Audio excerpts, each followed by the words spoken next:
Ted, welcome back. We're getting a better sense of Rhode Island's state budget as the General Assembly's session winds down, and you have described this as one of the most challenging budget environments in years for lawmakers. How so? Yes, and they've been saying it themselves, especially House Speaker Joe Shekarchi.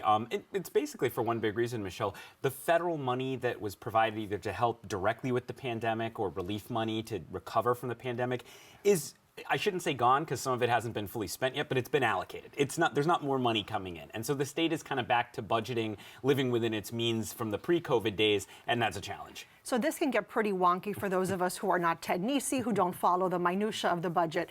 But the reason this time of year is important for the budget is because final revenue estimates are finally in. Right. These are so important, Michelle, to understanding the budget process. So every November and every May, the state's number crunchers, they sit in a room and they determine down to the penny how much money the state is going to have that the lawmakers can allocate in the next budget. They just did this and they came up with $65 million extra beyond what we were expecting in the governor's budget back in January. And that's not a huge amount of money. I mean, it sounds like a lot of money, but you're saying it's not that big because we're talking grand total of $14 billion budget. Well, that's exactly it, right? You and I would love $65 million, yes. Right? But when you have $14 billion and a lot of needs, it's not that much money. Plus, Michelle, there's other factors going on at the same time. So updated school enrollment data shows they need to spend about $20 million more to fund the school funding formula.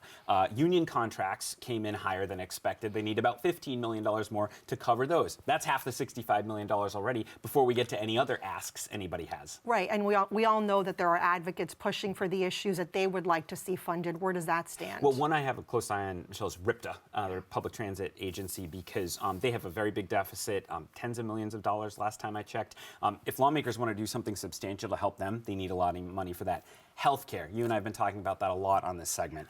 The hospitals have asked for $90 million, a big ask. There's also asks for increases to doctor rates. Some of that could be separate, but that would be another expensive fix. And then they don't necessarily want to do everything Governor McKee proposed to close the deficit back in January, like a new tax on digital advertising. So if you take that out, the hole gets even bigger. And this is part of why we're seeing this push to raise taxes on the higher income Rhode Islanders. Yes, and we've had that as a perennial conversation, Michelle, in Rhode Island, but what's different right now is the new Senate leadership since the death of Dominic Ruggiero. So Senate President Val Lawson and Majority Leader Frank Chacon, they both are supportive historically of raising taxes on upper income earners. Ruggiero was not.